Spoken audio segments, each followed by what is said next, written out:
Nous avons quitté la grande ville avant le lever du jour.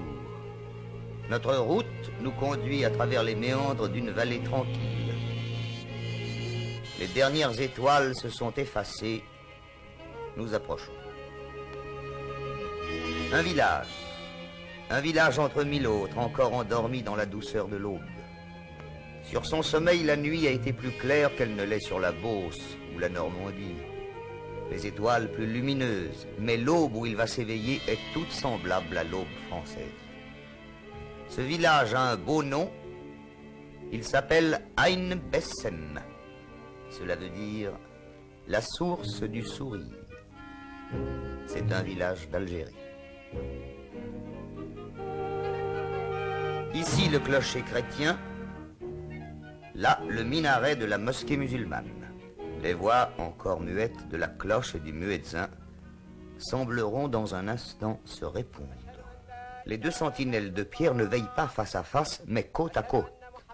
À quelques pas du musulman qui se prosterne, un chrétien s'agenouille. Les deux croyances coexistent toutes proches. Nous avons voulu que ce fût dans la liberté et dans le respect mutuel.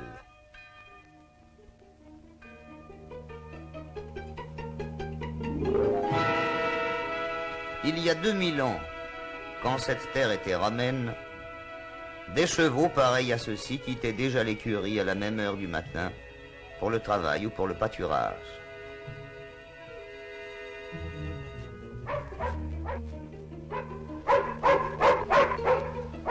Les attelages de bœufs n'ont pas changé, eux non plus, depuis le commencement de l'histoire, ni les moutons.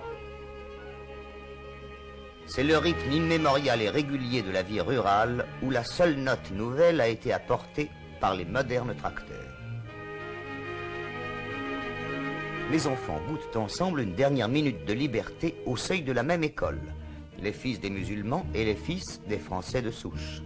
Les deux communautés peuvent garder chacune leurs mœurs, leurs traditions, leurs coutumes et leur foi.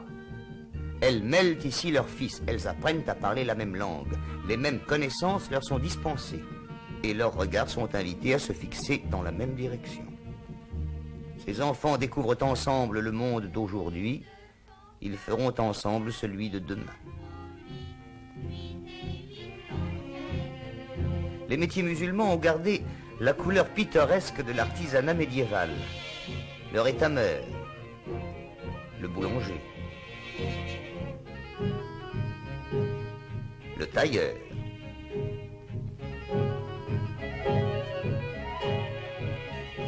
le rémouleur, le menuisier, le cordonnier, le fabricant de tapis dont la technique est restée la même qu'au Xe siècle, le maréchal Ferrand. Mais dans les grandes villes de la côte, la vie industrielle a déjà occidentalisé la foule musulmane.